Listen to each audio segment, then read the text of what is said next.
လူတို့ရဲ့ဘဝခန္ဓာနဲ့ပတ်သက်ပြီးတော့သူကိုယ်တိုင်တွေ့ရှိရတဲ့ဝိပဿနာဉာဏ်ဖြင့်ရှုမြင်ရတဲ့အချက်ကိုအမှတ်တရစကားဖြင့်ပြောကြားထားတာဖြစ်တယ်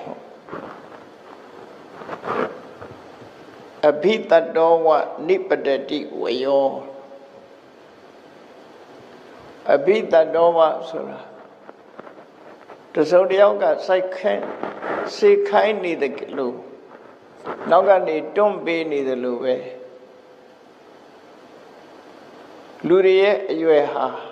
တဖြုတ်ဖြုတ်နဲ့ပြောင်းလဲကျဆင်းနေတယ်တဲ့သူပြောတာနော်အဘိတတောဝနိပတတိဝယော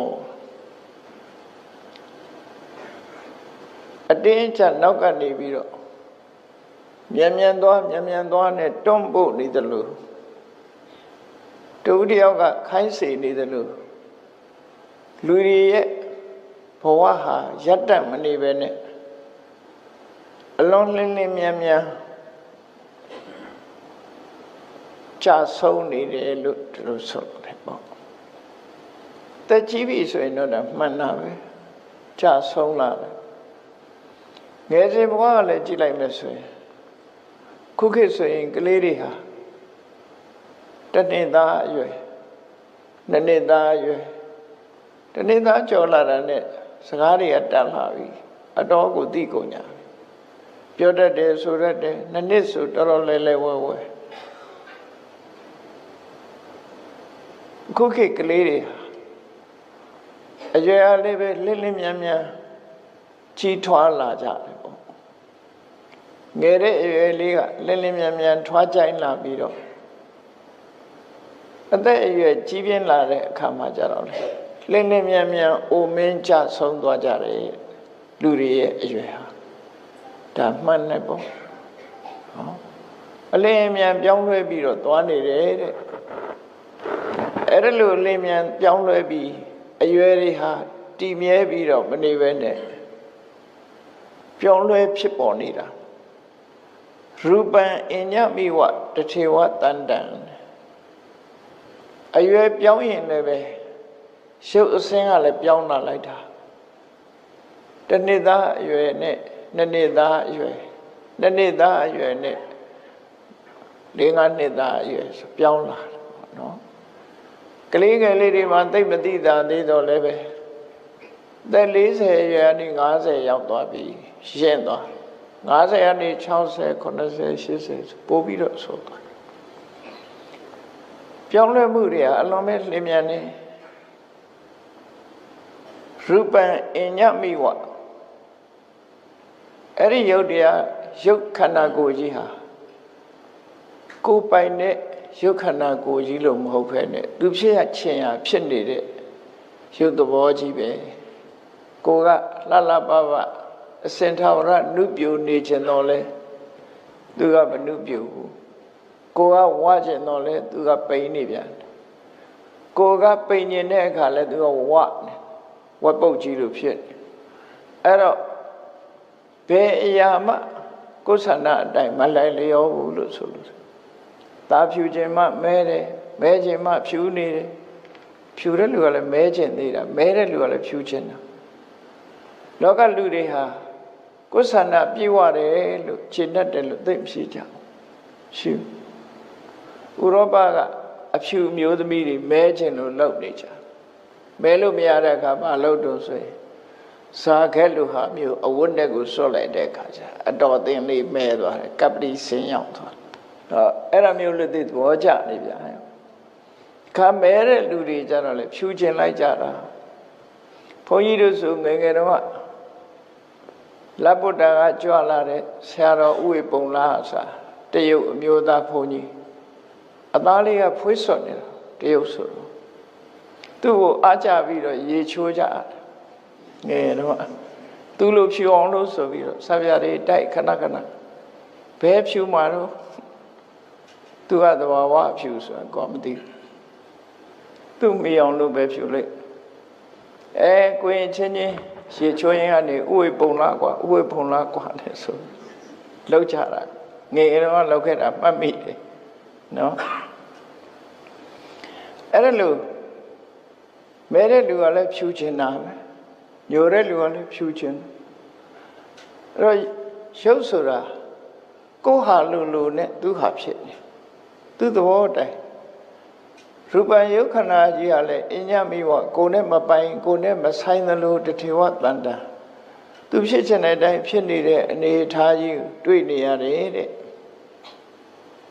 တတ္တေဝတတော်အဲ့ဒီအခြေအနေဆိုကြီးနဲ့ဂျုံတွေ့နေတာကိုအဝိပတတော်မကွေမကွာတတိနဲ့ဆင်ရင်သုံးသပ်ပြီးတော့ကြည်နေတဲ့အခါမှာအညတ္တေဝတရာမိအတ္တနာကိုယ်ခန္ဓာကိုယ်ကြီးကိုသူများရဲ့ခန္ဓာကိုယ်လိုစိတ်ထဲမှာခံစားလာရတယ်ဒါဝိပဿနာဉာဏ်နဲ့ရှုလိုက်တဲ့အခါမှာအဲ့ဒါလိုဖြစ်ကိုယ်ခန္ဓာမဟုတ်တော့ဘူးသူများရဲ့ခန္ဓာကိုယ်ပိုင်တာတစ်ခုမှမရှိဘူးကိုယ်ဖြစ်ချင်တာလည်းတစ်ခုမှမဖြစ်ဘူး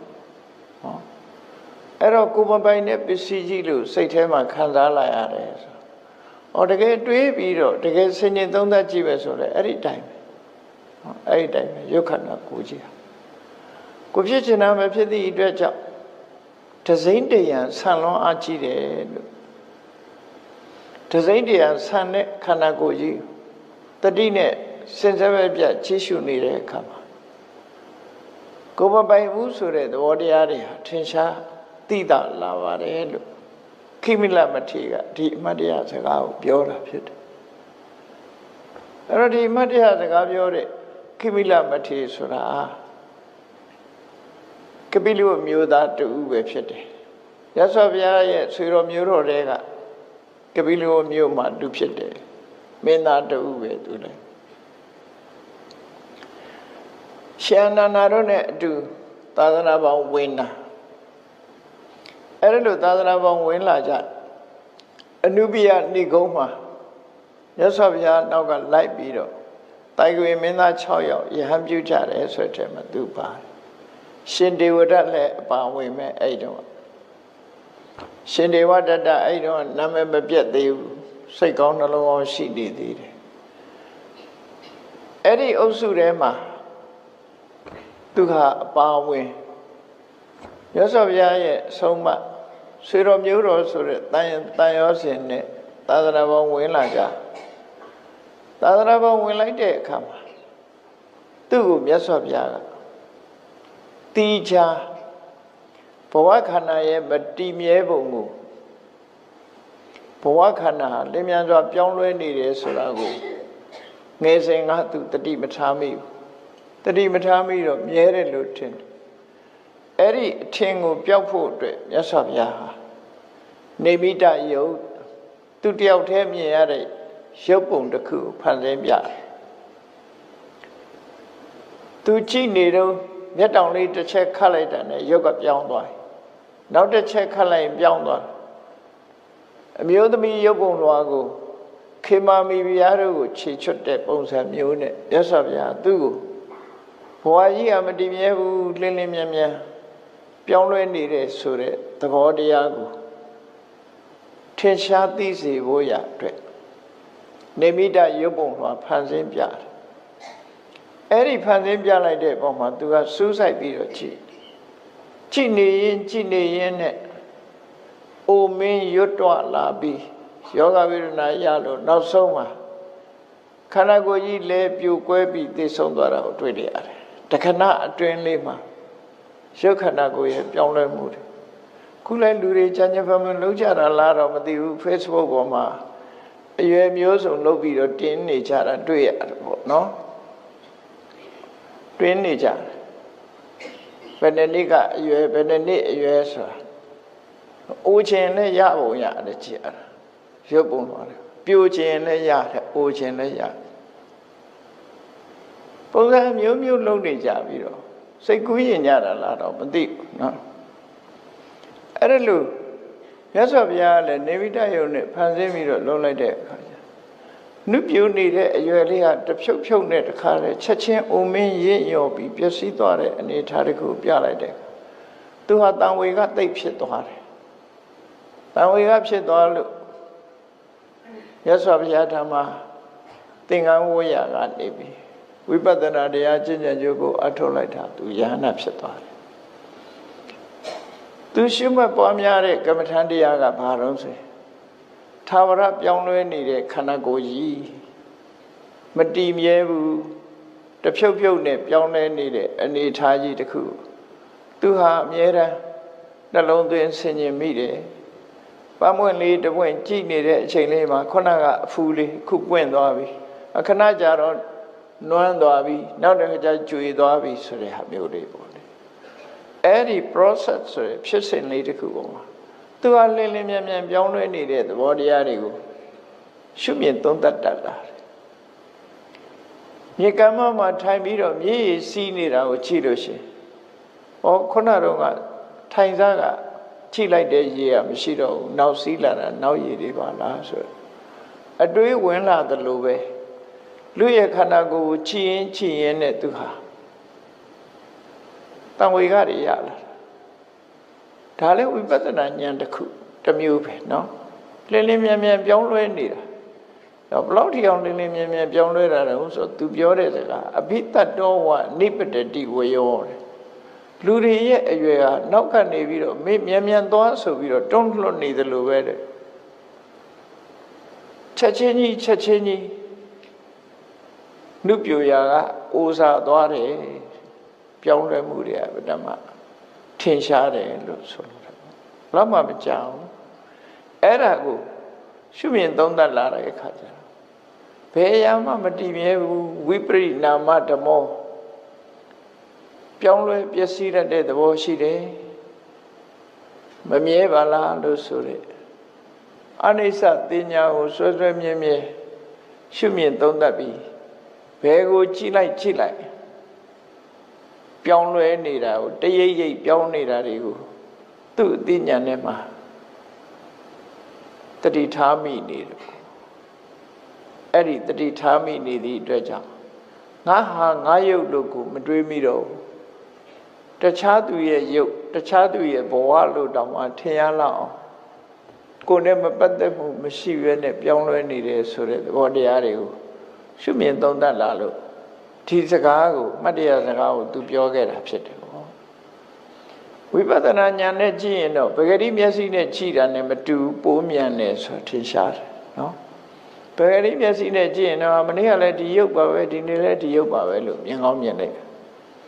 ကွဲပြားခြားနားမှုကိုမတွေ့နိုင်ဘူးဝိပဿနာနဲ့ကြည့်မယ်ဆိုလို့ရှိရင်တစ်စက္ကန့်အတွင်းမှာယုတ်တိဟာပြောင်းသွားတယ်ပျက်စီးဆုံးရှုံးသွားတယ်အများကြီးပြောင်းသွားတယ်ဒီလိုတစ်စက္ကန့်အတွင်းပြောင်းမှလင်းကနှစ်ကျမှတခါတည်းဘုံအတိုင်းပြောင်းသွားတာမဟုတ်ဘူးတစ်စက္ကန့်အတွင်းပြောင်းတာတွေစုလာတဲ့အခါကျတော့ဒီ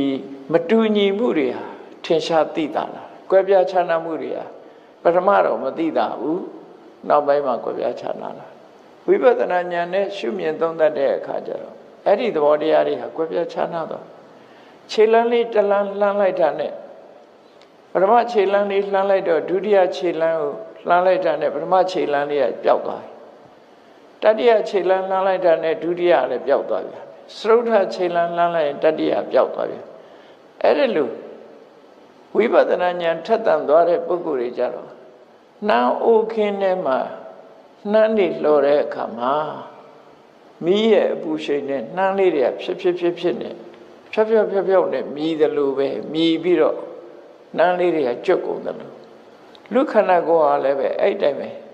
သင်္ခါရတရားတွေဟာစင်စစ်ပဲပြောင်းလဲပျက်စီးနေတာကိုအသိဉာဏ်နဲ့တွေ့သွားရတယ်ပေါ့အဲ့လိုတွေ့သွားသည့်အတွက်ကြောင့်သူဟာတွေ့တာမှုတွေကင်းပြတ်သွားတယ်လောကမှာတွေ့တာမှုကင်းတာဟာအဓိကကြတယ်တွေ့တာမှုကင်းအောင်ကအမှန်မြင်မှတွေ့တာမှုကင်းတယ်အမှန်မမြင်တွေ့တာမှုမကင်းဘူးအမှန်မြင်အောင်ဝိပဿနာတရားကြိုးစားအထုတ်ခြင်းဝိပဿနာဆိုတာကရှုမြင်သုံးသပ်ခြင်းလို့အဓိပ္ပာယ်ရတယ်မတူထူးခြားတဲ့အနေအထားအဖြစ်ရှုမြင်သုံးသပ်တမန်မြင်တဲ့အမြင်မျိုးမဟုတ်ဘဲနဲ့ထူးခြားတဲ့အမြင်တစ်မျိုးကိုဝိပဿနာလို့ဆိုနိုင်တယ်ပေါ့အနိစ္စဒုက္ခအနတ္တလို့မြင်တာဟာထူးခြားတဲ့အမြင်ပဲလေအဲ့ဒီထူးခြားတဲ့အမြင်လေးနဲ့ အမြင်နဲ့မြင်လာတဲ့အခါမှာမိမိရဲ့ခန္ဓာ၅ပါးသူတစ်ပါးရဲ့ခန္ဓာ၅ပါးအပေါ်မှာတွေ့တာမှုတွေရောပါလားတွေ့တာမှုရောပါတယ်ဆိုတာတဏှာလျှော့ရော့သွားခြင်းပဲအမှန်မြင်ခြင်းဖြင့်အဝိဇ္ဇာကိုဖယ်လိုက်တဲ့အခါကျတော့တွေ့တာမှုတွေဟာရော့ကြလာနောက်ဆုံးမှာအဝိဇ္ဇာလုံးဝပျောက်သွားပြီးတွေ့တာမှုတွေလည်းလုံးဝခင်းစင်သွားတာရဟန္တာဖြစ်သွားတယ်လို့သူဆိုတယ်နော်ရဟန္တာဖြစ်သွားရင်တွေ့တာလားဆိုမရှိတော့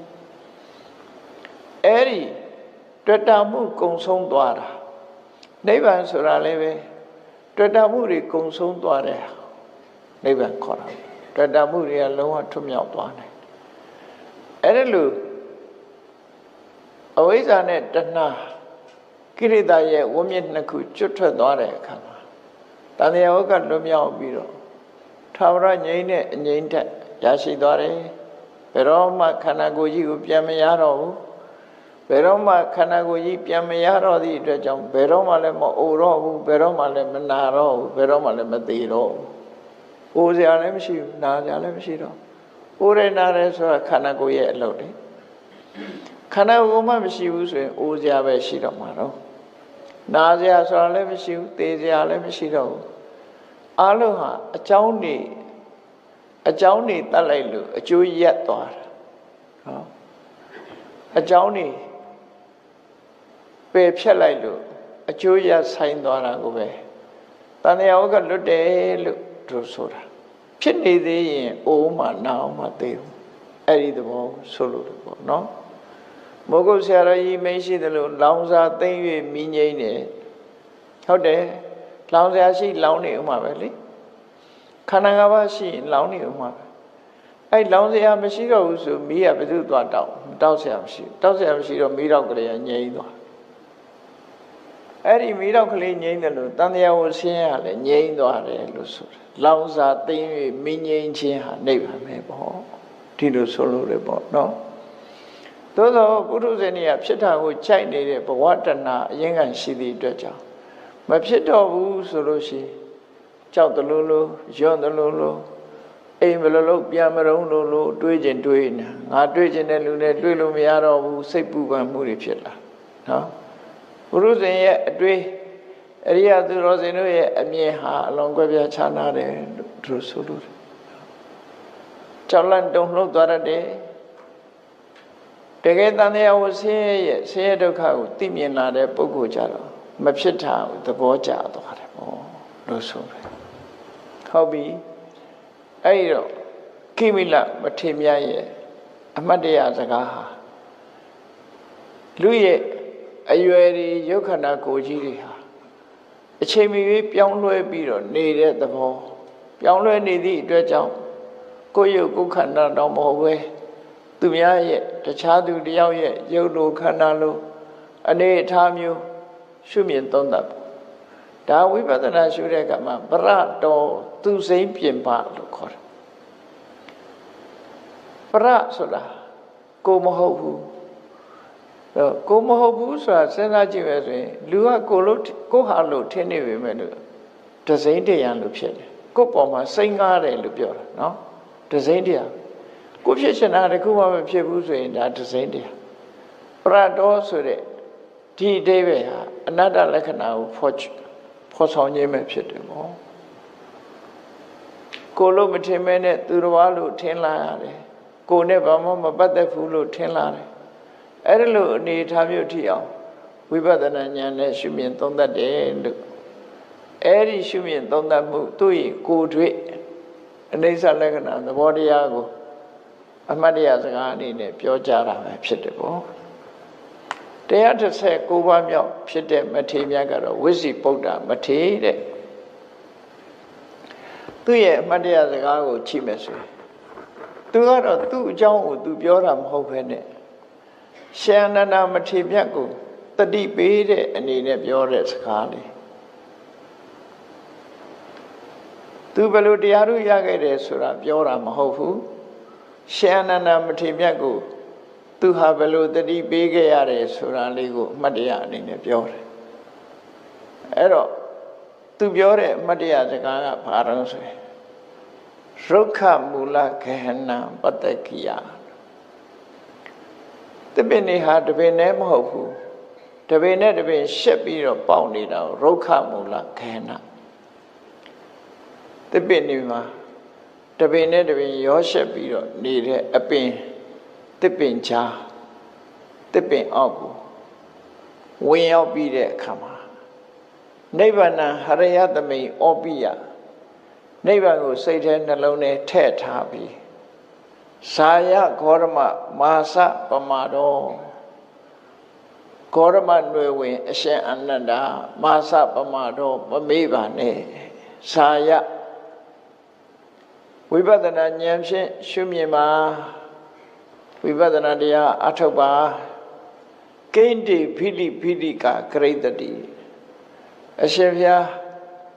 လူတွေကိုတရားဟောပြီးတပြည့်ပြည့်ပြောနေတာဘာမှအကျိုးမရှိပါဘူးရှင်အနန္ဒာကိုသူကတတိပေးတဲ့အနေနဲ့ပြောတဲ့စကားဒီကာထာလေးအဲ့တော့ဒီကာထာဟာတန်ယုဒ္ဓနိကေရောက်တဲ့အခါကျတော့နတ်တဝုကရှင်အနန္ဒာကိုတတိပေးတဲ့ကာထာအနေနဲ့မှတ်တမ်းတင်ထားတယ်အခုဒီထေရကာထာပါဠိမှာတော့ဝိစီပုဒ္ဒမထေရကရှင်အနန္ဒာကိုတတိပေးတဲ့အနေနဲ့ရွတ်ဆိုတယ်နှစ်ခုစလုံးဟာအဓိပ္ပာယ်တူတူပဲအကြောင်းအရာလည်းတူတူပဲနော်အဲ့တော့နှစ်ဦးကတတိပေးတယ်ဆိုတဲ့အဓိပ္ပာယ်မျိုးလိုလေးကြားရအောင်နေတယ်နော်အဲ့တော့ဒါနဲ့ပတ်သက်ပြီးတော့ဘာကြောင့်ဘယ်အခါတုန်းကရှင်အနန္ဒာကိုတတိပေးခဲ့ရတာလဲလို့ဆိုမြတ်စွာဘုရားပြိဋိဘံဆံသွားတဲ့အချိန်မှာရှင်အနန္ဒာဟာသောတာပန်ပဲရှိသေးတယ်သောတာပန်ပဲဖြစ်နေတော့တန်ခါနာတင်မှုရှင်မကတ္တဗကတန်ခါအစည်းအဝေးမှာဆုံးဖြတ်လိုက်တယ်အဲ့ဒီဆုံးဖြတ်ပြီးတော့တန်ခါ900ကိုရွေးချယ်လိုက်တယ်ရဟန္တာတွေကြီးပဲရွေးတယ်သို့တော့အများဆန္ဒကရဟန္တာမဖြစ်သေးပေမဲ့ရှင်အနန္ဒာကိုထည့်ရွေးပါဘာဖြစ်လို့ထည့်ရွေးတော့ဆိုဖះနဲ့အတူနေပြီးဖះနောက်ကတကောက်ကောက်လိုက်ပြီးဖះဟောတဲ့တရားတွေကိုသင်ယူမှတ်သားထားတာဟာရှင်အနန္ဒာပဲဖြစ်ပါတယ်သူပါမဘုရားရဲ့ဆုံးမတရားတော်တွေဟာပြည့်စုံမှာဖြစ်ပါတယ်ဒါကြောင့်မို့သောတပန်ဖြစ်ပေမဲ့လို့ရှင်အနန္ဒာကိုထည့်ရွေးပါလို့ဆိုတန်ခါနာတင်တာတခြားအပန်း900ရွေးတဲ့ထဲမှာတပါးရောရွေးထားတာ499ပါးရွေးထားတာရဟန္တာတွေကြီးပဲဒိဋ္ဌိကျဲခေါင်းဆောင်တွေကြီးရွေးထားတယ်ရှင်အနန္ဒာကအဲ့ဒီအချိန်မှာသောတပန်မရှိသေးတယ်အများဆန္ဒအရရှင်မကတ္တဗကထည့်ပြီးတော့ရွေးလိုက်တယ်ရွေးပြီးတော့ရဟန်းသံဃာတွေကိုသံဃာတင်တဲ့နေရာကိုကြော်ညာလိုက်တယ်ရာဇဂိုမြို့ကိုသွားမယ်ရာဇဂိုမြို့ကဆွမ်းခံဌာနလဲကျဲတယ်ကျောင်းနေလဲပေါ်တယ်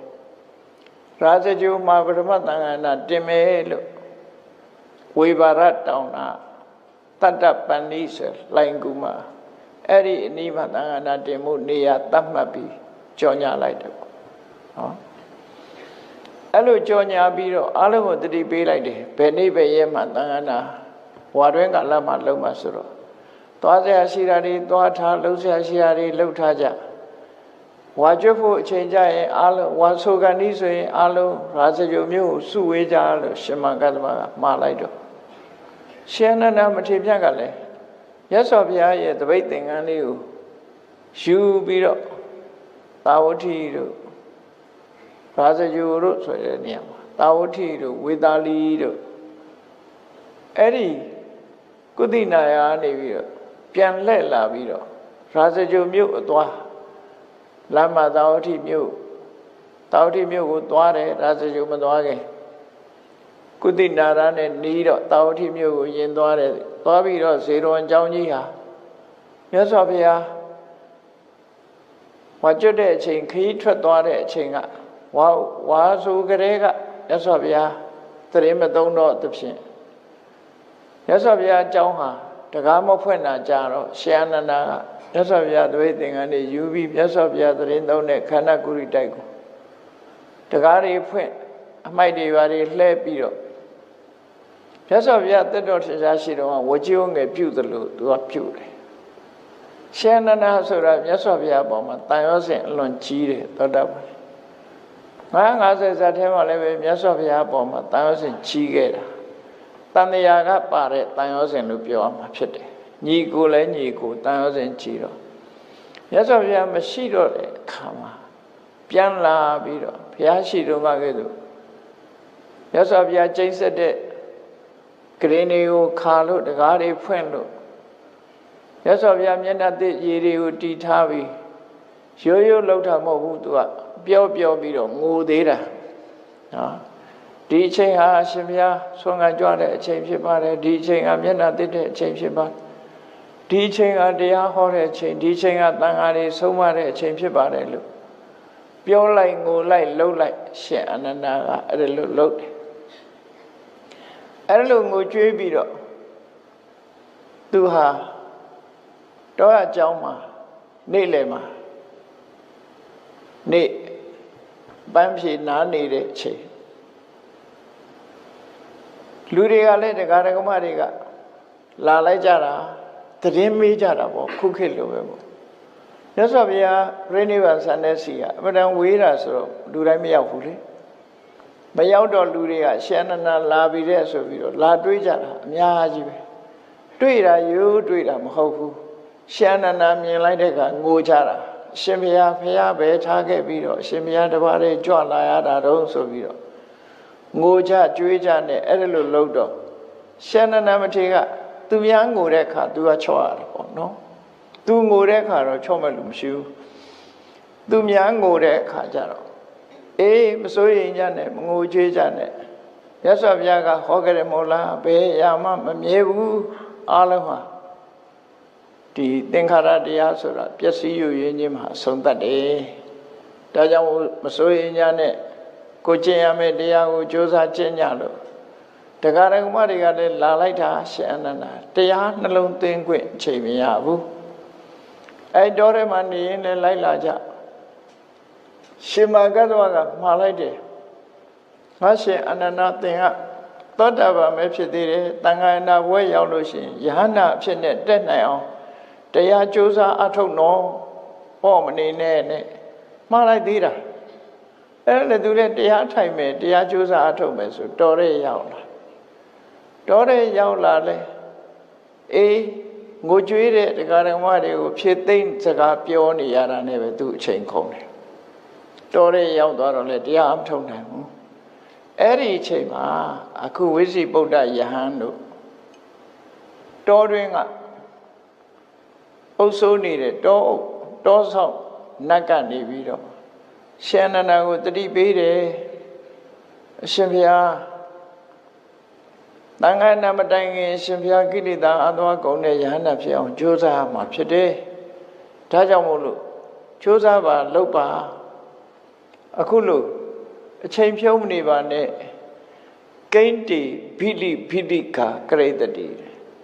ကိုရောတရားဓမ္မတွေတပြည့်ပြည့်နဲ့ပြောနေလို့အလကားပဲပေါ့သူတို့တရားဟောမနေနဲ့ကိုလိုရမယ့်တရားကြိုးစားလို့ဘိလိကာစားဖြစ်တောင်နဲ့ပြောတဲ့ဆိုဗမာစကားရှိတယ်ဟုတ်လားခဏပြောနေရတာအဲ့ဖြစ်တောင်နော်ပါဠိမှာဘိလိကာကိန်းတေဘိလိကာကရိတတိကိုရောဖြစ်တောင်ပြောနေဘာအကျိုးရှိမှာတော့နဲ့ရုက္ခမူလကေနံတောချုံနေထူတတ်တဲ့တစ်ပင်ရင်းတို့ပတ္တကိယအရှင်ဘုရားဝင်ရောက်နေထိုင်ပြီးဘယ်သူနဲ့မှမတွေ့အောင်တောချုံတစ်ပင်အောင်မှာအရှင်ဘုရားဝင်နိဗ္ဗာန်ဟရိယသမိဩပိယဘာကိုမှမတွေ့နဲ့နိဗ္ဗာန်တစ်ခုတည်းကိုတဏ္ဍမမနိဗ္ဗာန်မရမချင်းတခြားအလုပ်တွေကမလုပ်ဘူးလို့ဆိုပြီးတော့နိဗ္ဗာန်ကိုပဲနှလုံးထဲထည့်ထားပြီးဆိုလိုတာနိဗ္ဗာန်ကိုသာအာယုံစိုက်ပြီးတော့ဇာယဂေါတမနွယ်ဘွားရှင်အနန္ဒာဇာယကမ္မထာလို့ကြိုးစားအထုတ်ပါရှုမှတ်ပါမာစပမာတော့ရှင်ဘုရားဒီအလုပ်ကိုအပြစ်မခံပါနဲ့မမေးလျော့ပါနဲ့ကိန်းတေဘိလိကဂရိတတိတရားဓမ္မတွေဖြည့်သိမ့်စကားပြောနေရတဲ့ပလစ်တွေဟာဘာမှအကျိုးမရှိဘူးလို့ဒီလိုတတိပေးတာဝိဇိဗုဒ္ဓယဟန်ဆိုတာလေသူဟာ အဘိညာဉ်6ပါးရတဲ့ယဟန္တာမထေရမြတ်ကြီးဖြစ်နေတယ်ရှင်အနန္ဒာက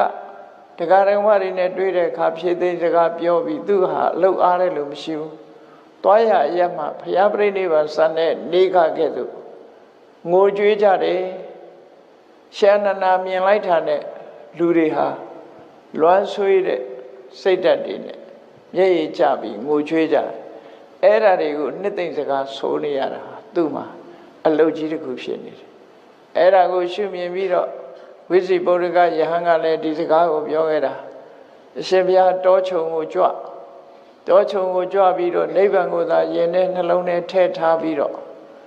ကမ္မထာအလုပ်ကြိုးစားအထုတ်ပါမေ့မနေပါနဲ့ပြစ်တော့နဲ့အရှင်ဘုရားတရားတွေဟောနေလို့အပေါ်ပါပဲလို့ရှင်အနန္ဒာကိုယဟန္တာဖြစ်စေခြင်းလို့တိုက်တွန်းတဲ့စကားကိုပြောကြတာပဲဖြစ်တယ်ပေါ့ဒါကဒီ119ဝိစိဗုဒ္ဓမထေရရဲ့အမှတ်တရစကားလို့တန်ရုပ်ပါဠိတော်ကြတော့ခုန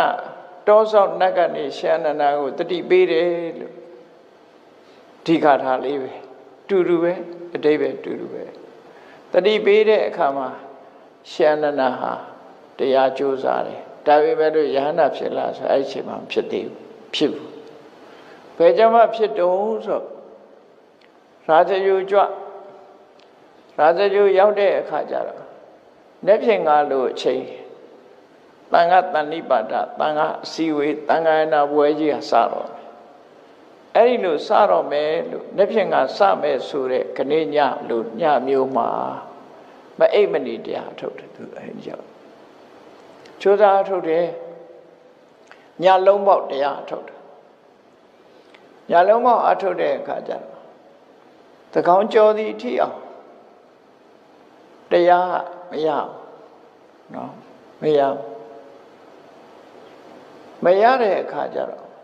သူ့စိတ်ထဲမှာ तू ကပညာရှိတဲ့ပုဂ္ဂိုလ်ဆိုစဉ်းစားတယ်တရားနဲ့ငါနဲ့စိတ်နဲ့ဒီစံခိုက်မဖြစ်ဘူးဘာဖြစ်လို့လဲဆိုစဉ်းစားရခြင်းလွန်အားကြီးတဲ့စေတသိကဝိရိယစိတ်အားတင်းလွန်အားကြီးနေတယ်ပေါ့ဥပမာပါနဲ့တူတော့ဆိုရင်ဆောင်းရိုးတွေတားတင်းပြီးတော့ဆောင်းတီးတဲ့အခါမှာตาရတဲ့အတန်မထွက်ဘူးမာကြောတဲ့အတန်ထွက်နေတယ်ထို့တူပဲလူတယောက်ဟာတခုလုံးလို့ဖြစ်ခြင်းလွန်အားကြီးနေတဲ့အခါမှာချော်ထွက်နေတတ်တယ်နော်ဖြစ်ခြင်းလွန်အားကြီးနေပြီးကြိုးစားလွန်အားကြီးလို့ရှိရင်လှုပ်လေမရလေဖြစ်တတ်တယ်ပေါ့သူကလည်းတရားအထုတ်လိုက်တာညာလုံးမောက်အထုတ်တာတရားကရမလားဘူးမရတဲ့အခါကျတော့စဉ်းစားတယ်ငါဟာဝိရိယလွန်နေပြီဝိရိယလွန်နေလို့ရှိရင်ဝိရိယကိုလျှော့ချရမယ်တမာတိနဲ့ဝိရိယစောင်းကြညှိတယ်လို့မြတ်တာလုံးဝမှဖြစ်တယ်ငါလှုပ်တာဟာလမ်းလွဲနေပြီအဲ့တော့တရားအာယုံကိုစိတ်ထဲကမပြတ်ဖဲနဲ့လျှော့ချတာဝိရိယကိုဘယ်လိုလျှော့ချတာဆိုစဉ္ညာသွားနေရကနေပြီးတော့ခိတ္တခဏလဲလျောင်းပြီးတော့နေလိုက်အောင်မယ်ဆိုပြီးလျှော့ချလိုက်တာအဲ့ဒါလိုလျှော့ချပြီးတော့ညောင်ဆောင်ပေါ်မှာလှဲမဲ့လို့တင်မလွဲလေးတင်လိုက်တယ်တင်ပြီးတဲ့အခါမှာအလှဲလိုက်လေးမှာခေါင်းကလည်းခေါင်းအောင်မထီသေးဘူးခြေထောက်ကလည်းကျန်းတဲ့အလွတ်လေးခေါင်းမော်လည်းခေါင်းမရောက်သေးဘူးခြေထောက်နဲ့ကျန်းလေးကလည်းလွတ်သွားတယ်လှဲခြင်းကိစ္စမဖြစ်ခင်စัจ जा လေးမှာယဟနာဖြစ်သွားတယ်ဣရိယာပုတ်၄ပါးလွတ်ပြီးတော့ယဟနာဖြစ်တယ်လို့ပြောချတယ်အိတ်နေတာလည်းမဟုတ်ဘူးလမ်းလျှောက်တာလည်းမဟုတ်ဘူးထိုင်ရင်လည်းမဟုတ်ဘူးလှဲမလို့ခန္ဓာကိုယ်ကိုစောင်းလိုက်တဲ့အချိန်လေးမှာယဟနာဖြစ်သွားတယ်ဘာကြောင့်လဲလို့ဆိုရင်ဝိရိယနဲ့တမာတိဟာထိမ့်ညှိပေးလိုက်တဲ့အခါမှာအံဝင်ခွင်ချဖြစ်သွားဒီလိုဆိုလို့ပေါ့နော်လူတွေရဲ့အည်ချင်းဆိုတာနှစ်ခုမျှတာလုံနိုင်ရမယ်ပေါ့မမျှတဘူးဆိုလို့ရှိရင်အန်ချောနေတတ်တယ်တရားနဲ့ပညာဆိုတာမျှတရမယ်တရားတွေသိကောင်းပြီးတော့အသိဉာဏ်မရှိဘူးဆိုလို့ရှိရင်လည်းအချင်းဒီblind faith ဆိုတာမျိုးမျက်ကန်းကြည်ညိုမှုတွေဖြစ်တတ်တယ်ပ ညာတွေကလွန်ထက်ပြီးတော့တရားအားနေပြီဆိုလို့ရှိရင်လည်းကောက်ချစ်စင်တဲ့သူဖြစ်သွားတတ်တယ်ဒါကြောင့်တရားနဲ့ပညာနှစ်ခုညှိရတရားနဲ့ပညာနှစ်ခုထိညှိပြီးတော့မှလောက်ရမယ်ဝိရိယနဲ့သမာဓိကျိုးပန်းအထောက်မှုဆိုတဲ့ဝိရိယစိတ်တည်ငြိမ်မှုဆိုတဲ့သမာဓိဝိရိယတွေတက်များနေလို့ရှိရင်သမာဓိရဲ့စัจကျင်ပဲဥဒိစ္စဆိုလွင့်ပြန်တဲ့အတွေးတွေဝင်လာတတ်တယ်ပေါ့စိတ်အာယုန်ထဲမှာစွတ်စည်းလို့မရအောင်စိတ်ဟာလွင့်ပြန်နေတတ်တယ်သမာဓိမရဘဲနဲ့လွင့်ပြန်နေတတ်တယ်ဥဒိစ္စတွေဖြစ်လာတတ်တယ်ဝိရိယကလျှော့ချလိုက်မယ်ဆိုလို့ရှိရင်တမာတိတွေသိပ်များလာလို့ရှိရင်ဘာဖြစ်လဲဆိုအပြင်းစိတ်တွေဝင်လာပြန်ရောနော်အဲ့ဒါတော့တော်တော်များများပြင်းစိတ်ဝင်ကြတာရှိပြင်းစိတ်ဝင်လာတယ်ဆိုတာတချို့ကတရားနဲ့ပြောတဲ့လူတွေရှိတယ်ညကိုတရားလေးဖွင့်ထားပြီးတော့အိတ်တယ်အဲ့တော့တရားတစ်ပုဒ်မဆုံးခင်အိပ်ပျော်သွားတာအဲ့ဒါတရားနဲ့ပြောတာတဲ့အဲ့လိုတရားနဲ့ပြောတဲ့လူကလည်းရှိတယ်နော်အဲ့ဒါဘာလို့ဆိုဝီရိယမပါဘူးလေနာကြတဲ့ကအိတ်နာတာဟုတ်အိတ်နာသည့်အတွက်ကြောင့်ဝီရိယမပါသည့်အတွက်ကြောင့်အပြင်းဘက်ကိုလဲသွားတယ်အပြင်းဘက်လဲကြတဲ့ကထိနမိတ်တာဆိုတာဖြစ်သွားအိတ်ချင်သွားတော့ရှောက်တော့အိတ်မပြောရင်တော့အိတ်ဆေးကအကောင်းဆုံးပဲအဲ့ဒါအိတ်ဆေးတောက်ဆရာမလို့တော့တရားနဲ့ပဲပြောလိုက်တယ်အဲ့ဒါလို့ဝိရိယနဲ့တမာတိဆိုတာကြိုးစားအထောက်မှုရဲ့စိတ်တည်ငြိမ်မှုရဲ့ဒီနှစ်ခုဟာထိမ့်ညှိပေးထားရမယ်လို့ဆိုလို့တခုကအစွန်းရောက်လွန်ထွက်သွားလို့ရှိရင်ဝိရိယလွန်သွားလို့ရှိရင်ဥဒိစ္စဖြစ်တယ်စိတ်တွေလွင့်ပြန်နေတတ်တယ်ဒါမို့အတွေးလွန်တဲ့အခါလူတွေကညအိပ်မပြောဘူးဆိုတာဖြစ်တယ်တမာတိလွန်သွားတဲ့အခါကျလို့ရှိရင်လည်းပြင်းရည်ပြီးတော့အိပ်ပျော်တတ်တယ်အဲ့ဒီနှစ်ခုထိမ့်ညှိပြီးတော့ထားတဲ့အခါမှာလူရဲ့စိတ်ကလန်းဆန်းပြီးတော့သိပညာတွေဖြစ်ပေါ်လာတယ်ရှင်အနန္ဒာကအဲ့ဒီသဘောတရားတွေသူသိတယ်သူသိသည့်အတွက်ကြောင့်သူတဏ္ဍမှာရှိတဲ့တမာရီနဲ့ဝိရိယကိုထိမ့်ညှိဖို့သူကြိုးစားလိုက်တယ်ကြိုးစားလိုက်တဲ့အချိန်လေးမှာအဝင်ခွင်ချဖြစ်သွားပြီးတော့ကိရိတာအာသွားတွေဂုံနဲ့ယဟန္တာဖြစ်ကိုရောက်သွားတယ်ဆိုလိုတယ်နော်အဲ့ဒီမှာပဲယဟန္တာဖြစ်သွားပြီးနောက်တည့်ပထမသံဃာနာဘွဲတက်တဲ့အခါမှာယဟန္တာအဖြစ်နဲ့သူဟာတက်ရောက်သွားတယ်အဲ့ကြတော့မှသူယဟန္တာဖြစ်တယ်ဒီလိုဆိုတာပေါ့နော်အဲ့ဒီဝိသဗုဒ္ဓမထေရရှင်အနန္ဒမထေရမြတ်ရဲ့အခုလိုရှင်အနန္ဒမထေရမြတ်ကိုတတိပေးတဲ့အနေနဲ့ပြောခဲ့တာကိုလုပါလို့ဆိုလိုတယ်ပေါ့နိဗ္ဗာန်ကိုစိုက်ပြီးတော့ကမ္မထာလို့ကြိုးစားအထုပ်ပါအဲ့တိုက်တွန်းချက်နဲ့အညီကြိုးစားလိုက်တဲ့အခါမှာနောက်ပိုင်းမှာယန္တာဖြစ်သွားတယ်လို့သူဆိုတယ်နောက်120ပါးမြောက်မထေရမြတ်ကတော့ဣတိဒတ္တလို့ခေါ်တယ်ဣတိဒတ္တမထေရသူ့ရဲ့အမတ်တရားစကားတော့ဘာလဲလို့ဆိုပိစက္ခန္ဓာပရိညာတာခန္ဓာ၅ပါးကိုကုံစင်အောင်ပိုင်းခြားသိတာညာတပရိညာလို့ခေါ်တယ်ခန္ဓာ၅ပါးဟာဘယ်ဟာတွေလဲဆိုတာ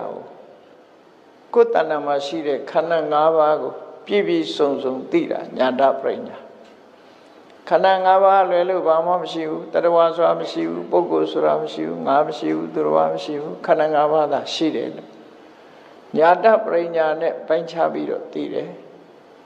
အဲ့ဒီခန္ဓာ၅ပါးဟာမြဲသလားဆိုမမြဲဘူးပြောင်းလဲနေတဲ့အရာဖြစ်တယ်အနိစ္စမမြဲသည့်အတွက်ကြောင့်ထာဝရဖြစ်ပြီးပြည့်နေတဲ့အရာကနှိမ့်ဆက်နေတာဖြစ်သောကြောင့်ကျင့်တတ်เสียမကောင်းတဲ့ဒုက္ခမိမိကိုမဟုတ်သည့်အတွက်ကြောင့်အနတ္တကိုယ်သဘောတိုင်းမလိုက်သည့်အတွက်ကြောင့်ကိုယ်လူဆန္ဒတိုင်းတစ်ခုမှမဖြစ်သည့်အတွက်ကြောင့်အနတ္တအနေဆဒုက္ခအနတ္တဆိုရယ်အဲ့ဒီလိုဆုံးဖြတ်နိုင်တာကိုတိရဏပရိညာလို့ခေါ်တယ်ခ န္ဓာ၅ပါးကိုသိတာကညာတပရိညာခန္ဓာ၅ပါးဟာမြဲတာမဟုတ်ဘူးမမြဲဘူးမမြဲတာသိကြတယ်ဆင်းရဲတာသိကြတယ်ကိုယ်မဟုတ်တာသိကြတယ်လို့ဆုံးဖြတ်နိုင်စွမ်းရှိတာကိုတိရဏပရိညာလို့ခေါ်တယ်အဲ့ဒီအနိစ္စလို့အသိဉာဏ်ရလာလို့ရှိရင်နေဆာဆိုတဲ့အမှတ်မှားမှုကိုဖယ်ရှားပစ်တယ်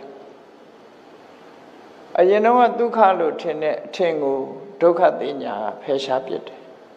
အရင်တော့ကိုလှုပ်ချင်တာအကုန်ရတယ်လို့ထင်တယ်လူတွေဆိုအဲ့လိုထင်တာနော်ဘယ်ကြောင့်မှလူတွေဟာကိုလှုပ်ချင်တာမရဘူးဆိုတာ paralyze ဖြစ်ပြီးတော့လေဖြတ်ထားပြီဆိုရင်လုပ်လို့မရဘူးအဲ့ဒါသိချတယ်အဲ့ကြောင့်မှသဘောပေါက်ရင်နောက်ကျပြီနော်လေဖြတ်သွားရင်တော့မလုပ်လို့မရဘူးသာမှတ်ပြီးတော့လေကလည်းချမ်းချမ်းဖန်ဖန်ဖြတ်တတ်တယ်မျက်လုံးလေးတွေနဲ့ဖြတ်တတ်တယ်ရှာလေးတွေနဲ့သွားဖြတ်တတ်တယ်ရှာဖြတ်ထားရင်တော့စကားပေါ်တဲ့လူပြောကိုပြောမပြောနိုင်တော့ဘူးအဲ့ဒါနော်ရှာကိုလေဖြတ်သွားလို့ရှိရင်အဲ့ဒါရှာပြောလို့မရတော့မျက်လုံးလေဖြတ်လို့ရှိရင်ပိတ်မရအဲ့ဒါလို့ရှမ်းမယခါလေကလည်းဖြတ်ချင်တဲ့နေရာဖြတ်တာနော်စကိုင်းကဒကမာကြီးတယောက်ဆုတောင်းတယ်လို့တောင်းဖို့လေရဲဖြတ်မယ်ဆိုလို့ရှိရင်တိကနေနေအောင်သာဖြတ်လိုက်ပါတန်လန်းကြီးမလုပ်ပါနဲ့အဲသူကဆုတောင်းတန်လန်းကြီးထားရင်ဒုက္ခရောက်တယ်လေမသွားနိုင်မလာနိုင်တဲ့ဒုက္ခရောက်တယ်အဲ့ဒါလူတွေသူကဆုတောင်းတယ်အဲ့ဒကမာကြီးတော်တော်ကြင်ဖတ်မှဆုတောင်းဖြတ်ရင်တိကနေနေအောင်ဖြတ်လိုက်ပါတဲ့တန်လန်းကြီးတော့မထားပါနဲ့ချို့ကြလေဖြတ်တယ်ဆိုတာစိုးရတာပထမအစာလေးဖြတ်လိုက်တယ်နောက်တော်လေးကြာတစ်ခါဒုတိယအကြိမ်ဖြတ်လိုက်ပြန်တယ်တတိယအကြိမ်ဖြတ်လိုက်ရင်သွားရောစိုးရတယ်ဆိုတာ၄၃ခါလောက်ရရင်ချောတာပဲအဲ့ဒီမှာတခါတည်းချောပါလားမချောဘူးသူကတရစ်ချင်းလောက်သွား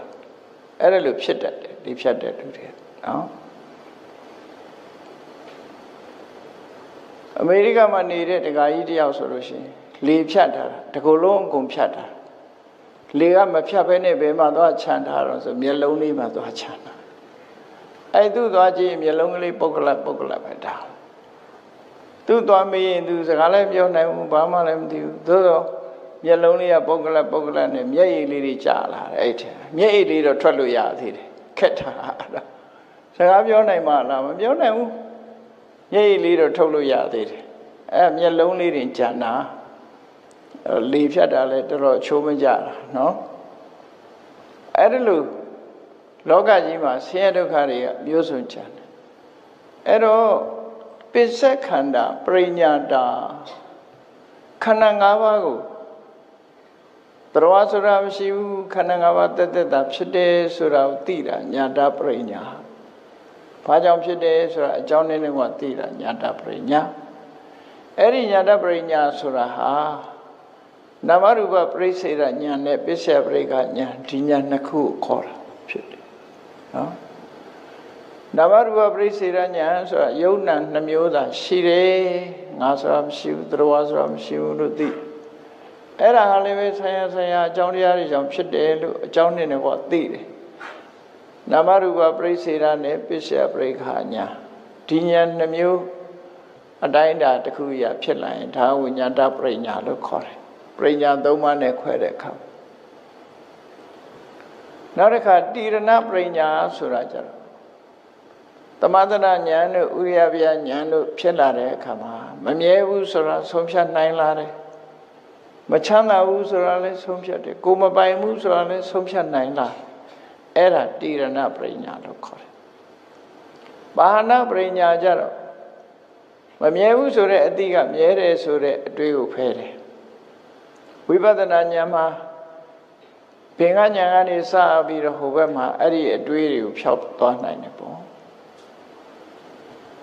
ရှင်းတယ်ဆိုတဲ့အတိကချမ်းသာတယ်ဆိုတဲ့အထင်ကိုဖြောက်တယ်အနတ္တတိညာကိုမပိုင်ဘူးဆိုတဲ့အတိကအတ္တတိညာကိုဟာလို့ထင်နေတဲ့အထင်ကိုဖြောက်ပစ်တယ်အဲ့ဒါကိုပဟာနာပရိညာလို့ခေါ်တယ်ဒါလောကီပရိညာလောကုတ္တရာပရိညာကျတော့မဲ့နဲ့ပယ်တာကိလေသာအဲ့ဒါလို့ခွဲခြားပြီးတော့မှတ်တာအဲ့တော့ပရိညာ၃ပါးဝိပဿနာတရားအထုတ်လို့ရှိရင် အခုဣတိတတမထေရမြတ်ကပြောတယ်ပင်စက်ခန္ဓာပရိညာတာခန္ဓာ၅ပါးကိုသူဟာပရိညာ၃ရပ်ဖြင့်ပိုင်းဖြတ်ပြီးတော့ကြာကြာနာနာသိရှိနားလည်ပြီးဖြစ်တယ်ဆိုဝိပဿနာတရားသူအထုတ်ထားပြီးပြီလို့ပြောတာနော်ဝိပဿနာတရားအထုတ်ပြီးပြီပိုင်းပိုင်းနိုင်နိုင်ကြီးအထုတ်ထားပြီးပြီအထုတ်ထားပြီးသည့်အတွက်ကြောင့်တိဋ္ဌန္တိစိဏမူလကာသစ်ပင်ကြီးတစ်ပင်ဟာအမြင့်ပြတ်ပြီးတော့ဒီတိုင်းမလဲမပြူသေးပဲနဲ့အပင်ချောက်ကြီးရှိနေသလိုရှေ့မှာမတိုးတော့ဘူးအမြင့်ပြတ်တဲ့အပင်ဆိုပါတော့သစ်ပင်တစ်ပင်ဟာအကိုင်းနေခက်တွေအပွင့်နေနဲ့ရှင်သန်နေတဲ့သစ်ပင်ကြီးကိုအပေါ်ကမခုတ်ဖဲနဲ့မြေကြီးတွေကရေတောင်မြစ်လေးကိုဖြတ်လိုက်တယ်မြေကြီးတူးပြီးတော့သစ်ပင်ရဲ့ရေတောင်မြစ်ကိုလှီးထားလှီးလိုက်ပြီးဆိုတဲ့အခါသစ်ပင်ကြီးက၄-၅ ရက်ကတော့ဒီလိုပဲစိမ့်ပြီးတော့နေအောင်မှာပဲအမြင့်ကတော့ပြတ်သွားပြီမြင့်ပြတ်သွားသည့်အတွက်ကြောင့်ဒီသစ်ပင်ကြီးဟာပွင့်ထားတဲ့အပွင့်တွေကလည်းအသီးဖြစ်ဖို့မရှိတော့ဘူးနော်အသီးအပွင့်တွေအရွက်တွေကလည်းပဲရှေ့တိုးလာဖို့မရှိတော့ဘူးရှိပြီးသားအရွက်ကလေးတွေဟာရှိတဲ့နေရာမှာရပ်တန့်ပြီးခြောက်ဖို့ပဲဖြစ်တယ်အပွင့်တွေကလည်းအသီးဖြစ်မပြောင်းတော့ဘူးတဖြည်းဖြည်းဒီသစ်ပင်ကြီးဟာခြောက်သွေ့သွားဖို့ပဲဖြစ်တယ်ရေးတော့မြင်အဲ့ဒါလိုပဲဒီလူရဲ့ဘဝမှာကိရိတာတွေပယ်ဖြတ်လိုက်တဲ့ဖြင့်ကံတွေကအကျိုးမပေးတော့ကံတွေအကျိုးမပေးတော့ယဟန္တာပုဂ္ဂိုလ်ဆိုတာတိဋ္ဌန္တိစိဏမူလကာကိရိတာဆိုတဲ့အမြစ်တွေပြတ်ပြီးတော့မသေးမချင်းယတ္တိနေတယ်လို့ပဲအဲ့ဒီအချိန်မှာကိရိတာတော့မရှိတော့ဘူးသို့တော့လူဘဝမှာရှင်သန်နေသေးတယ်သူဟာရှင်သန်နေသေးတယ်သူများလိုပဲစားမယ်သွားမယ်နော်သို့တော့ပြောမယ်ပါမယ်မရှိတော့ဘူးမုန်းတယ်မရှိတော့ချစ်တယ်ဆိုတာမရှိတော့အဲ့ဒါလို့ဒီယဟန္တာပုဂ္ဂိုလ်တွေဟာစိဏမူလကကိလေသာအမြင့်သို့မဟုတ်အဝိဇ္ဇာနဲ့တဏှာအမြင့်ပြတ်ပြီးတော့ဘဝမှာယတ္တိနေတဲ့ပုဂ္ဂိုလ်တွေပဲအဲ့ဒီပုဂ္ဂိုလ်တွေအာယုံ၅ပါးကာမဂုဏ်တရားနဲ့တွေ့တဲ့အခါမှာကောင်းရင်ကောင်းတယ်လို့တော့သိတယ်ဒါကြောင့်ဒါပေမဲ့လို့စားကျင်လိုက်တာချစ်ကျင်လိုက်တာဆိုတာမရှိတော့နော်တွေ့တယ်မို့လားတက္ကပညာ၃မှာမြတ်စွာဘုရားကအိန္ဒသီလခုထဲမှာတရင်သုံးနေတဲ့အချိန်ဟာပင်စတိခဆိုတဲ့နတ်သားကစောင်းလေးပိုက်ပြီးဝင်လာပြီးဘုရားရှိခိုးတခြင်းနဲ့စောင်းတီးတယ်လေစောင်းတီးပြီးတော့မြတ်စွာဘုရားကသူ့ဘာပြောတော့ဆိုပင်စတိခမင်းစောင်းတဲ့တခြင်းလိုက်လျောပါပြီတယ်လို့အဲ့တော့မြတ်စွာဘုရားပင်စတိခတီးနေကြားတာပေါ့ဘုရားလည်းနားပါကြားတဲ့အခါမှာစောင်းတန်တဲ့တခြင်းတန်လိုက်လျောပါပြီတယ်လို့ပြောတော့မြတ်စွာဘုရားဒါပင်စတိခကို appreciate လုပ်တာနော်သို့တော်မြတ်စွာဘုရားထပ်တီးစမ်းမောင်ဟေးထူမချာနာလေးလို့မခိုင်းပါဘူးအဲ့ကြတော့နော်တခြင်းလေးထပ်ဆိုစမ်းအောင်ဘာလို့ဆိုတော့ကြိုက်တာမကြိုက်တာပြောတာမဟုတ်ဘူးကောင်းရင်ကောင်းတယ်လို့သိတယ်မွေးရင်မွေးတယ်လို့သိတယ်ကောင်းရင်ကောင်းတယ်လို့သိတယ်မကောင်းတယ်မကောင်းဘူးလို့သိတယ်သို့တော့လိုချင်တဲ့စိတ်မုန်းတီးတဲ့စိတ်မရှိဘူးသူတို့ဆိုလို့မျက်စိနဲ့အဆင်းကိုမြင်တယ်ဆင်မြင်တဲ့အဆင်းပေါ်မှာလိုချင်တယ်ဆိုတာမရှိဘူးမုန်းတီးတယ်ဆိုတာကိုမကြိုက်ရင်မုန်းတယ်ဘုန်းကြီးတို့တွေကြတော့အဲ့လိုမဟုတ်လေမျက်စိကမြင်လာတဲ့အထဲမှာကိုကြိုက်ရင်လိုချင်တယ်မကြိုက်ရင်မုန်းတယ်ဟောအဲ့ဒါလိုလာတာကြားလိုက်တဲ့အတန်ပေါ်မှာကိုကြိုက်တဲ့အတန်လေးဆိုရင်နောက်ထပ်ကြားခြင်းတယ်ကိုမကြိုက်တဲ့အတန်ဆိုရင်မုန်းနေဒီလိုဟာတွေဖြစ်လာမြတ်စွာဘုရားကြတော့အဲ့ဒါမျိုးတွေမဖြစ်တော့တာဒါကိုပြောတာတိဋ္ဌန္တိစိဏမူလကအမြင့်ပြတ်နေပြီဒုက္ခခယောအနုပ္ပတ္တောဒုက္ခကုံရနိဗ္ဗာန်ကိုရောက်ရှိပြီးပြီဒုက္ခကုံနဲ့ဒုက္ခကုံနဲ့အရတ္တမေဒုက္ခကိုကုံစေတတ်တဲ့အရတ္တမေအရတ္တဖို့ရရှိပြီးပြီပတ္တောမေအာတဝခယော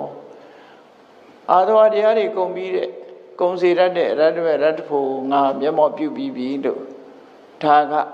သူရဲ့ဝိပဿနာနဲ့ရရှိလာတဲ့အကျိုးကိုဒီမထေရမြတ်ကပြောတာပဲဖြစ်တယ်နော်သူယန္တာဖြစ်ပြီဆိုတာကိုပြောတဲ့သဘောပဲယန္တာဖြစ်တဲ့ပုဂ္ဂိုလ်တိုင်းပုဂ္ဂိုလ်တိုင်းဟာခန္ဓာ၅ပါးကိုပရိညာ၃ပါးဖြင့်ပိုင်းခြားသိထားတဲ့ပုဂ္ဂိုလ်ဖြစ်ရမယ် ကိလေသာဆိုတဲ့အမြစ်တွေဖြတ်ထားပြီးတော့ယန္တာဘဝနဲ့ယက်တည်နေတာဖြစ်တယ်အဲ့လိုဆိုလို့အဲ့ဒါဣတိတတမထေဆိုတာဘယ်သူတုံးဆိုသူကအဝန္တိတိုင်းကမစ္စည်းမဒေသထဲမှာမပါဘူးအဝန္တိတိုင်းသားတူဖြစ်တယ်အဲ့ဒီအဝန္တိတိုင်းသားဖယားနဲ့မတွေ့ဘူးသေးပေမဲ့အဝန္တိတိုင်းသားပုဂ္ဂိုလ်ဟာသာသနာ့ဘောင်ကိုကြီးညိုပြီးတော့မြတ်စွာဘုရားရဲ့အဆုံးအမရှင်မဂ္ဂစီထံမှာရဟန်းပြုပြီးတော့တရားဓမ္မကျင့်ကြံကြိုးကိုအထောက်ရနေအဝန္တိတိုင်းသားတွေဟာရဟန္တာဖြစ်လာကြသူဟာလည်းပဲထူးခြားတဲ့အသိဉာဏ်တွေရပြီးရဟန္တာပုဂ္ဂိုလ်ဖြစ်သွားတယ်စိတ်ဓာတ်သူကျွဲနေထိုင်တဲ့မစ္စိကတန္တမြို့ရောက်တဲ့အခါမှာအဲ့ဒီမှာအာဂန္တုအနေနဲ့သူရောက်သွားတယ်ရောက်သွားတော့စိတ်ဓာတ်သူကျွဲကဆွမ်းသားပင်တော့တန်ဃာတွေအိမ်ကြွတယ်အဲ့ဒီထဲမှာခေါင်းဆောင်ကြွတယ်မထေရထေရလို့ခေါ်တယ်စိတ်ဓာတ်သူကျွဲဆိုတာတရားလဲဟောတတ်တယ်သူကအပိုစကားတွေမပြောဘူးရဟန်းတော်တွေနဲ့တွေ့တဲ့အခါမှာသူကရင်လည်းမေးခွန်းမေးတယ်ရဟန်းတွေမေးတာကိုလည်းဖြေခြင်းဖြေတယ်သူကအနာခံဓမ္မဂတိကအဲ့တော့သူ့ရဲ့ဆွမ်းစားကြွတဲ့ကိုတော်တွေကအကြီးဆုံးဖြစ်တဲ့ထေရမထေရကိုသူကပါမေးတော့ဆိုအရှင်ဘုရားဓာတုနာနတ္တတဲ့အမျိုးမျိုးသောဓာတ်သဘောတွေဆိုတာဘာကိုပြောတာတော့မြတ်စွာဘုရားဓာတုနာနတ္တဆိုတဲ့စကားလုံးကိုဟောတယ်တဲ့အဲ့ဒါဘာကိုပြောတာတော့လို့ဆိုထေရဆိုတဲ့အကြီးဆုံးကိုတော့သူကသိတော့သိတယ်ဟိုတတ္တိမရှိတော့မဖြေရဘူးသူဖြေတာမှားမှလည်းကျိုးတယ်မဖြေဘူးစိတ်ဓာတ်သူကျကသုံးကမေးတာအထိအောင်မဖြေတော့အခုဣတိတတဆိုတဲ့ကိုတော့အဲဆွမ်းစားပင်တဲ့ထဲမှာပါတယ်သူကအငယ်ဆုံးသူ့နေရာကထားသွားပြီးအရှင်ဘုရားတဲ့ဒီမေးခွန်းကိုတပည့်တော်ဖြေရမလားလို့ဆိုအေးဖြေလိုက်ပါဆိုသူကအဲ့ဒီဓာတုနာနတ္တအကြောင်းကိုတေချာရှင်းပြီးတော့ဖြေလိုက်တော့ဖြေလိုက်တဲ့အခါမှာစိတ်ဓာတ်သူကြီးကသဘောကျသွားတယ်ထေရဆိုတဲ့မထေကြီးကလည်းပဲခေါင်းဆောင်ယဟန်လည်းသူ့ကျေးဇူးတင်တယ်နောက်တစ်ခါဒီလိုမေးခွန်းနေမေးရင်လည်းအရှင်ဘုရားပဲတိုင်ခံဖြေပါတော့ကဒီလိုမေးခွန်းနေလာရတယ်ဒီ question နေနောက်တစ်ချိန်မှလည်းပဲစိတ်ဓာတ်သူကျင်နဲ့အိမ်ကြွတဲ့အခါမှာသူပါသွားပြန်တယ်ခုနလိုပဲမေးခွန်းမေးတယ်သူမေးတဲ့အဲ့ဒီအချိန်မေးခွန်းကတော့မှားယွင်းတဲ့အမြင်တွေဖြမဇာလသုံးပါ62မျိုးမှားယွင်းတဲ့မိစ္ဆာဒိဋ္ဌိဆိုတဲ့အမြင်တွေကိုမြတ်စွာဘုရားဟောတယ်အဲ့ဒီအမြင်တွေဟာဘာရှိလို့ရှိရတာလဲဘာမရှိရင်မရှိဘူးလေနော်ဘယ်တရားရှိနေလို့ရှိနေရတာလဲဘယ်တရားမရှိဘူးဆိုလို့ရှိရင်အဲ့ဒီမှားယွင်းတဲ့အမြင်မဖြစ်ဘူးလေဆိုတဲ့မေကုံမေးတယ်ခုနလိုပဲခေါင်းဆောင်မထေကြီးကမဖြေနိုင်ဘူးမဖြေနိုင်တော့ရှင်ဣတိတတကသူဖြေပြားစေဆိုပြီးတော့ထပြီးတော့ဖြေတယ်သက္ကာယဒိဋ္ဌိရှိလို့ရှိရင်အဲ့ဒီမိစ္ဆာဒိဋ္ဌိတွေဖြစ်တယ်သက္ကာယဒိဋ္ဌိမရှိရင်မဖြစ်ဘူးလို့ဒီလိုဖြေလိုက်တယ်သူ့အဖြေမှန်ကန်တဲ့အဖြေဖြစ်လို့သဘောကျတယ်အဲ့ဒီကြတော့စိတ်ဓာတ်သူတွေကအရှင်ဘုရားတဲ့ရှင်ဘုရားဘွဲတော်ဘယ်လိုခေါ်တော့သူ့ဘွဲကဣတိတတပါတဲ့ရှင်ဘုရားဘယ်ရကတော့ဆိုအဝန္တိတိုင်းကပါဩစိတ်ဓာတ်သူကြအဲ့ဒီကျတော့အဝန္တိတိုင်းမှာတပည့်တော်နဲ့လူတုံးကမမြင်ဘူးတဲ့မိတ်ဆွေဣတိတတဆိုတာရှိတယ်တဲ့နောက်ပိုင်းသင်္ကန်းဝတ်သွားတယ်လို့ကြားတယ်အဲ့ဒီဣတိတတကိုရှင်ဘုရားမြင်ဘူးလားလို့ဆိုမြင်ဘူးသားပဲတဲ့ဒါအဲ့ဒီဣတိတတဟာရှင်ဘုရားပဲလားလို့ဆိုမပြောတော့ဘူးသူအဲ့တော့စိတ်ဓာတ်သူကျဲနဲ့သူကလူတုံးကဆက်သွယ်မှုရှိဘူးတဲ့တယောက်နဲ့တယောက်မမြင်ဘူးပဲမိတ်ဆွေဖြစ်တာလေအဲ့တော့သူပဲဆိုတာသိတော့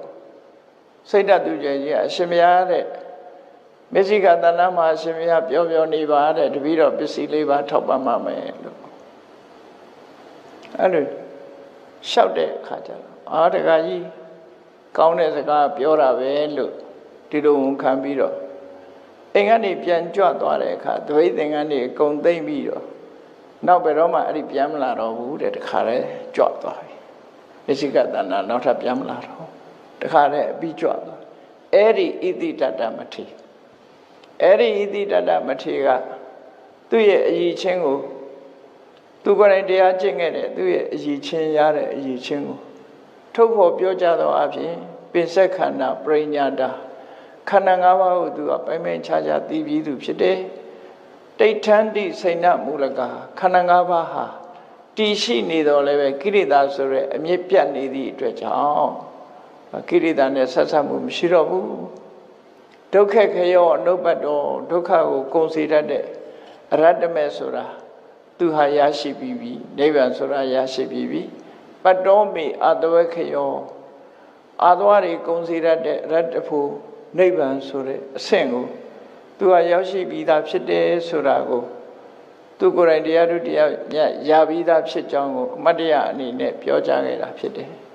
တရားချစ်ခင်သူတော်စင်ပြိဿပေါင်းတို့မထေရမြတ်တို့ရဲ့အမတ်တရားစကားတွေဟာတရားဓမ္မနဲ့ဆက်ရှင်ပြီးတော့ဘဝကိုဆင်ញင်သုံးသပ်ပြီးတော့ပြောကြတဲ့အခါမှာကိုယ့်ရဲ့အတွေ့အကြုံကိုပြောတာလည်းရှိတယ်ကိုယ့်ရဲ့အသိဉာဏ်အရည်ချင်းတစ်ခုထုတ်ဖို့ပြောတာလည်းရှိတယ်အဲ့ဒီထုတ်ဖို့ပြောဆိုမှုတွေဟာတရားနဲ့ပတ်သက်တဲ့ထုတ်ဖို့မှုတွေကြီးတာဖြစ်လို့မိမိတို့ဖို့ဘဝသင်ခန်းစာရပြီးတော့မိမိတို့ကိုယ်တိုင်လည်းကြိုးစားအထောက်ကြမှာဖြစ်တယ်ဆိုတဲ့အသိတရားရရှိပြီးကျင့်ကြံပွားများကြိုးစားအထောက်နိုင်ကြပါစေကုန်